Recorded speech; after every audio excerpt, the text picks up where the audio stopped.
నిన్న కీలకంగా ఒకటి అరవింద్ కేజ్రీవాల్ నేను చాలా పెద్ద నీతిపరుడిని, నేను ముఖ్యమంత్రిగా మూడోసారి గెలిచినను, అరవింద్ కేజ్రీవాల్ అంటే కడిగిన ముత్యము, అరవింద్ కేజ్రీవాల్ అంటే సత్య హరిశ్చంద్రుడికి వారసుడు అని చెప్పుకున్నటువంటి వ్యక్తికి నిన్న కోర్టు చేసినటువంటి వ్యాఖ్యలు చూస్తే దిమ్మ తిరిగిపోతాయి. చెప్పేటువంటి మాటలకు చేసేటువంటి పనులకు పొంతన లేదు. చెప్పేటివన్నీ శ్రీరంగ నీతులు, దూరేటివన్నీ మిగిలినటువంటి అనేటువంటి తెలిసిన తర్వాత రాజకీయాల్లో ఇంతకంటే దారుణమే ఉండదు. ఎన్నికల బాండ్లు కొంటే మాకేంటి, ఆమ్ ఆద్మీ ఎవరో ఎన్నికల బాండ్లు బీజేపీ కొన్నారు, వాళ్ళను అప్రూవల్గా మార్చారంటే ఎన్నికల బాండ్లు ఎవరు కొంటే మాకేంటి, ముఖ్యమంత్రి అయినంత మాత్రాన కేజ్రీవాల్కు ప్రత్యేకమైనటువంటి హక్కులు ఉండవు అని చెప్పారు చాలా స్పష్టంగా.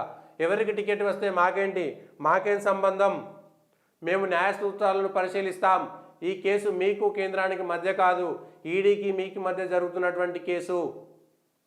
అప్రూవర్ను అనుమానిస్తే కోర్టు జడ్జిలపై అనుమానం వ్యక్తం చేసినట్లే. అప్రూవర్ను మాగుంట రాఘవ వీళ్ళు అప్రూవర్లుగా మారితే వాళ్ళు బీజేపీ ఎన్డీఏలో చేరిరు, టీడీపీలో చేరిరు, వాళ్ళకు సంబంధించి అరబిందో వాళ్ళు ఎన్నికల బాండ్లు బీజేపీ కొన్నారు అనేటువంటి మాటలు మాట్లాడితే కోర్టు మొట్టికాయలిచ్చింది. ఈడీ అన్ని ఆధారాలను సమర్పించింది, ఆప్ కన్వీనర్ హోదాలోనూ కుట్రకు పాల్పడ్డారు.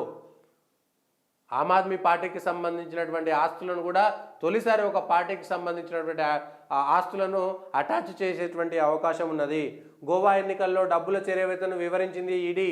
కేజ్రీవాల్ పిటిషన్పై ఢిల్లీ హైకోర్టు వ్యాఖ్యలు, అరెస్టుపై పిటిషన్ను కొట్టివేసినటువంటి న్యాయమూర్తి. ఇది విషయం. ఏం చెప్పిర్రు ఆమ్ ఆద్మీ పార్టీకి సంబంధించినటువంటి దాంట్లో? ఇంత దారుణమా? కేజ్రీవాల్ ముఖ్యమంత్రి అయితే ఆయన అరెస్ట్ చేయొద్దా? ముఖ్యమంత్రికి ప్రత్యేక హక్కులేమీ ఉండవు. లోక్సభ ఎన్నికల సమయాన్ని బట్టి ఆయన అరెస్టు గురించి కోర్టు పట్టించుకోదు. చట్టం న్యాయం ప్రకారం ఆయన రిమాండ్ను పరిశీలిస్తాం. న్యాయమూర్తులుగా మేము చట్టాన్ని కట్టుబడి ఉంటాం. మా తీర్పులు న్యాయ సూత్రాలకు అనుగుణంగా ఉంటాయి అంతే తప్ప రాజకీయాలతో మాకు పని లేదు. మా తీర్పులు రాజకీయ అవసరాలకు తగ్గట్టుగా ఉండవని ఆమె వ్యాఖ్యానించారు. లిక్కర్ స్కామ్లో కేజ్రీవాల్ కుట్రదాడని ఈడీకి లభించిన సాక్ష్యాధారాలను బట్టి వెల్లడైంది. ఈ కుంభకోణంలో లభించిన మొత్తం డబ్బును ఉపయోగించడం ద్వారా కేజ్రీవాల్ తన నేరాన్ని కప్పిపుచ్చుకునే ప్రయత్నం చేశారు. ఢిల్లీ లిక్కర్ పాలసీని కేజ్రీవాల్ రూపొందించారు. ముడుపులు డిమాండ్ చేయడంలో ఈయన కీలక పాత్ర పోషించడానికి వాట్సాప్ చాటింగ్, ఇతర ఆధారాల ద్వారా గోవా ఎన్నికల డబ్బులను పంపిన తీరుపైన ఈడీ ఆధారాలను సమర్పించిందని గుర్తు చేశారు. ఇది విషయం. సో అరవింద్ కేజ్రీవాల్ పైన దేశవ్యాప్తంగా అయ్యో భారతీయ జనతా పార్టీ అధికారంలో ఉన్నది, లేదంటే మిగిలినటువంటి పార్టీలు ఆరోపణలు చేసినాయి.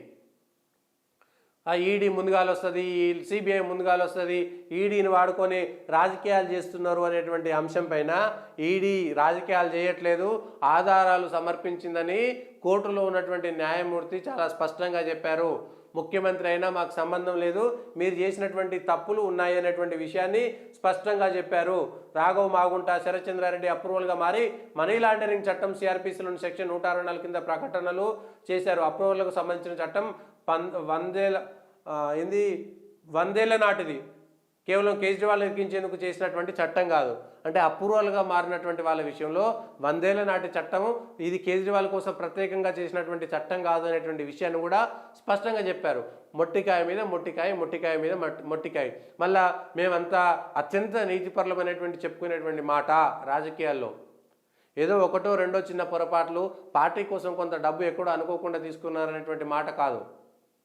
గతంలో భారతీయ జనతా పార్టీ జాతీయ అధ్యక్షుడిగా ఉన్నటువంటి బంగారు లక్ష్మణ్ విషయంలో, తెహల్కా విషయంలో 1 లక్ష రూపాయలు తీసుకున్నారని స్ట్రింగ్ ఆపరేషన్ చేసి ఆయన జీవితాన్ని, ఆయన రాజకీయ జీవితాన్ని ఎంత నాశనం చేశారు. గతంలో 1 లక్ష రూపాయలు కేవలం 2004 ఆ సందర్భంలో, 99-2004 మధ్యలో ఆ సందర్భంలో ఆయన అధ్యక్షుడిగా ఉన్నప్పుడు 1 లక్ష రూపాయలు తీసుకున్నాడని జాతీయ అధ్యక్షుడిగా ఉన్నటువంటి దాంట్లో తెహల్కా అనేటువంటి ఆపరేషన్, స్ట్రింగ్ ఆపరేషన్ ద్వారా ఆయన రాజకీయ భవిష్యత్తును పూర్తిగా ఛిద్రం చేసి భారతీయ జనతా పార్టీని ఎంత దారుణంగా బదనాం చేశారనేటువంటి విషయాలను మనం చూసుకోవాలి. ఇప్పుడు వీళ్ళు దీనికి సంబంధించినటువంటి అంశంలో, కేజ్రీవాల్కు సంబంధించినటువంటి అంశంలో క్లియర్గా, చాలా క్లియర్గా వాళ్ళు చెప్పినటువంటి మాట అదే. ఏది? కోర్టు చెప్పినటువంటి మాట, కోర్టులో చెప్పినటువంటి మాట, న్యాయమూర్తి చెప్పినటువంటి మాట. సో ఆమ్ ఆద్మీ పార్టీ పట్ల ప్రజల్లో ఎక్కడా సానుభూతి రాదు. ఏదో సీఎం బాధితుడని ప్రజల్లోకి వెళ్ళి లోక్సభ ఎన్నికల్లో ఎక్కువ ఓట్లు సీట్లు గెలిచాలి, దానికి తీర్పు అంటే న్యాయస్థానము 7 సీట్లు గెలిచింది అనుకో, ఢిల్లీలో 7కి 7 ఆమ్ ఆద్మీ గెలిచినంత మాత్రాన 7 సీట్లు గెలిచిందని న్యాయమూర్తులు న్యాయస్థానాలు ఆయన శిక్షణ ఏమైనా తగ్గించేటువంటి ప్రయత్నం చేస్తారా, లేకపోతే ఆయన దోషి కాదని చెప్పేటువంటి ప్రయత్నం చేస్తారా? సో దానికి దీనికి సంబంధం లేదు.